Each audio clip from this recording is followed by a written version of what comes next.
The San Andreas Fault has caused some of the most catastrophic earthquakes in history. Now, it seems the next big one is overdue, and it could prove catastrophic for Silicon Valley and beyond. Records show that the seismic activity along the San Andreas Fault builds to an earth-shattering head every 100 to 150 years. With the latest major earthquake in 1906, the big one looks to be on the way, adding pressure little by little beneath the streets of San Francisco and throughout California. Experts agree that we are in a timeline that feels very much like the calm before the storm, and history shows us that the effects would be catastrophic. However, California is very different to 1906, and Silicon Valley, the world's technology hub, is sitting right at the fault line. What will the next big one look like, and how prepared are California and Silicon Valley to survive it?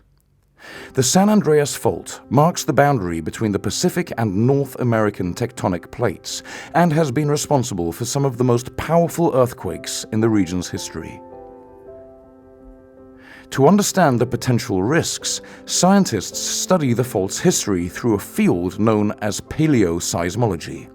This involves analyzing layers of sediment and rock along the fault to uncover evidence of past earthquakes.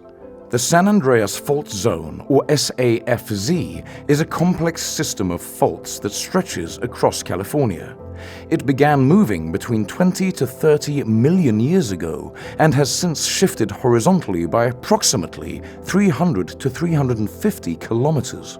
The SAFZ is not a single fault, but rather a network of faults that together accommodate the movement between the Pacific and North American plates. In Northern California, the SAFZ includes well-known faults like the Hayward and Calaveras, while in Southern California, it encompasses the San Jacinto and other faults around Los Angeles.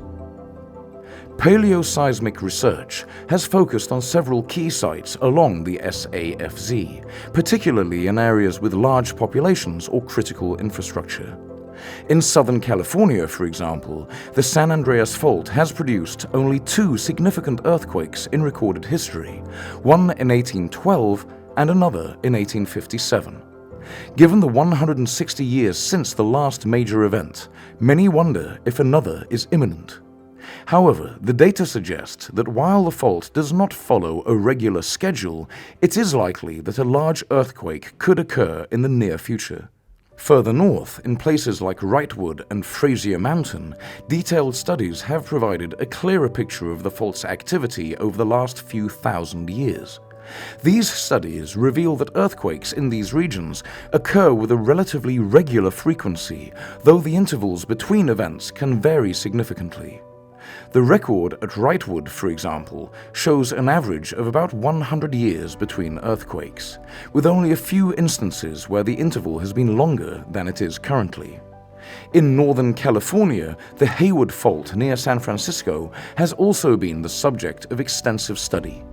The most recent major earthquake on this fault occurred in 1868, and the fault has been gradually creeping since then. However, this slow movement doesn't release all the built-up stress, meaning that another significant earthquake could happen soon. Studies suggest there is a 1 in 3 chance of a major earthquake on the Hayward Fault in the next 30 years. Similarly, the Macama Fault, a continuation of the Hayward-Rogers Creek Fault system, shows signs of creeping with long intervals between large earthquakes. The Santa Cruz Mountains section of the San Andreas Fault, which last ruptured during the 1906 San Francisco earthquake, has also been studied. The data reveal periods of intense seismic activity, followed by long stretches of relative quiet, demonstrating the unpredictable nature of earthquakes. While the paleoseismic data suggest that some sections of the San Andreas Fault are overdue for a significant earthquake, it's important to understand that these studies cannot predict exactly when or where the next earthquake will occur. What they do tell us is that California remains at risk and preparation is crucial. Even the most successful businesses, companies, and organizations of modern times are at the mercy of unseen natural disasters that can shake them to the core and possibly even wipe them out entirely. Silicon Valley is a relatively small area of our world where the tech gods reside. But what would happen to them and us if they were to suffer this naturally disastrous fate on their own backyard? The spaceship building at Apple Park, the Googleplex on Mountain View, Meta headquarters, the home of Facebook, on Menlo Park, X headquarters in Mountain Valley, and hundreds of other software, lifestyle technology, and companies are all well within the zone of the San Andreas Fault. On April the 18th, 1906, while the city of San Francisco was still sleeping, an earthquake of 7.9 magnitude hit, with the epicenter thought to be 2 miles offshore to the west. Over 80% of the city was utterly destroyed. Homes, businesses, and the entire infrastructure of this early 20th century modern city were crippled and brought to a halt. Fires broke out that burned mercilessly for several days as emergency crews struggled to respond, with roads, bridges, and railways all compromised, hampering the relief efforts. The total damage was thought to cost around $400 million at the time, a figure that equates to $10.5 billion today. Thousands of people suffered injuries, many of them life-changing, and tragically it's estimated that the death toll ranged from 1,000 to 3,000 lives lost. Over 250,000 people were left homeless from the earthquake and fires, many of them searching for lost relatives and shelter in the public spaces and parks of the city. The recent 2024 Microsoft CrowdStrike outage that caused major headaches for airlines crashed IT systems all over the globe and cost billions in lost revenue, in a timely reminder of the chaos that will undoubtedly ensue if the effects aren't mitigated in some decisive ways. Whilst servers and data centers are distributed around the world, any disruption to service or management can have catastrophic repercussions. We could very quickly see bad actors attempting to take advantage of this crack in the armor. With focus switching to damage management, many post-disaster operations could become vulnerable to software failures and attacks exploiting the chaos in sectors such as healthcare that will be overrun during the emergency. It is no hyperbole to suggest that the potential reputational damage to Silicon Valley companies could also signify the end of their reign as trust is eroded and confidence in them is shaken as much as the ground they are built on.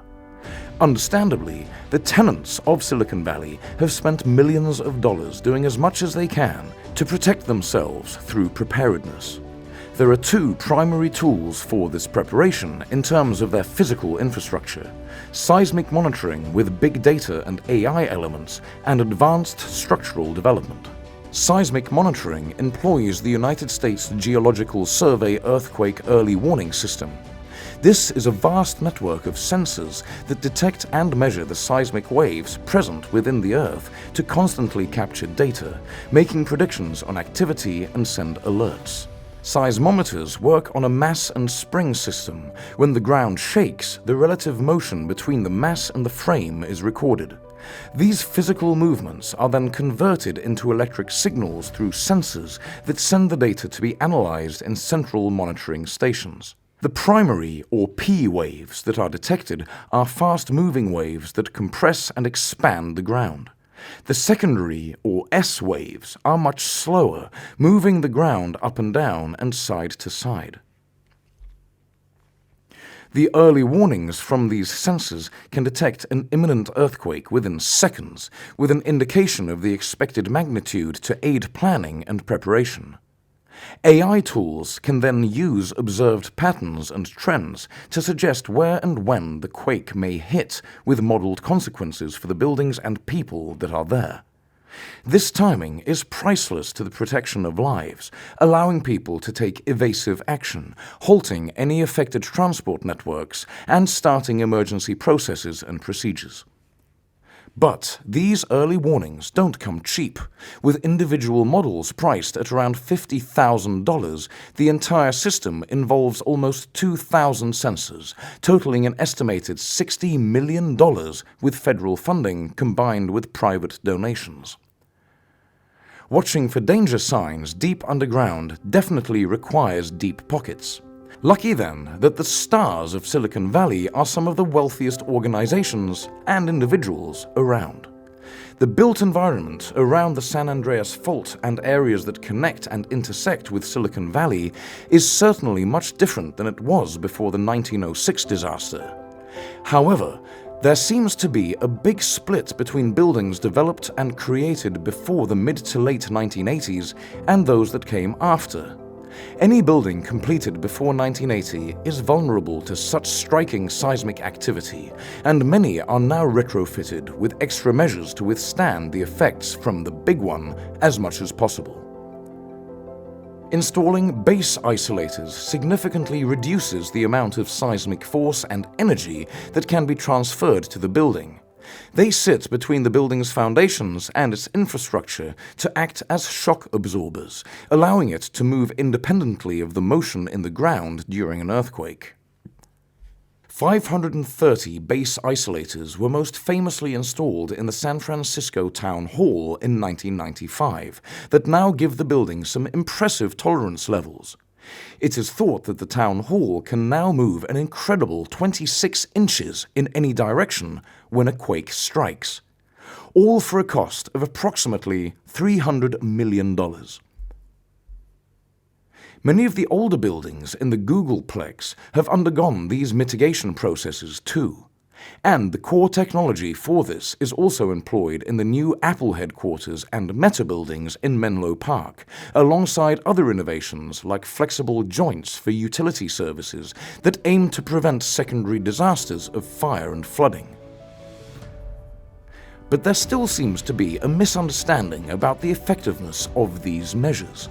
Buildings may be up to modern codes and regulations, but it's likely they will still suffer extensive damage and could eventually fall.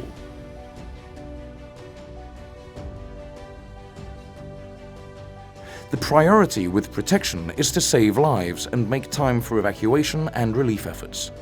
When the big one makes its appearance, it will be almost impossible to control some elements. The infrastructure for utilities and services along the populated areas of the San Andreas Fault remains predominantly subterranean. The fault intersects with 39 gas and oil pipelines that have been installed over the last 150 years, all with varying degrees of resilience. If they are compromised, then the chances of fires raging like 1906 are particularly high. Populated, these can easily spread from building to building through ruptured gas lines and shorting electricity connections. The possibility of roads, bridges, and transport networks failing becomes incredibly high, which will in turn quickly overwhelm the emergency services that will be vital to controlling the blazes. With these efforts blocked or delayed, survival for those trapped in the effective zones becomes incredibly difficult. It's estimated that with the majority of the water supply in the location being serviced by tunnels and aqueducts, any cracks will soon coalesce and cause emergencies all over the San Andreas Fault. Around 60% of the water supply could be rapidly lost, making sanitation an immediate issue for the people that remain. What was once the hub and pinnacle of 21st century working and living may well be sent back to the Dark Ages in a matter of minutes. Even the most conservative costs anticipate the damage would run north of $200 billion to remedy, with a massive shock to the global economy that could even push us all into a global recession if the reactive measures aren't strong enough. Ensuring against the losses, despite all the preventative strategies and redundancy options that Silicon Valley has, is close to impossible. The force majeure of natural disasters always falls without prejudice or understanding of who and what is affected. It is bound to make even those that have spent decades building themselves into elevated positions feel very small very quickly. They may have to duck, recover, and hold just like the rest of us. Remember to hit the subscribe button and ring that bell to stay updated with our latest content. And while you're here, why not check out another one of our exciting videos? Thanks for watching, and see you in the next one.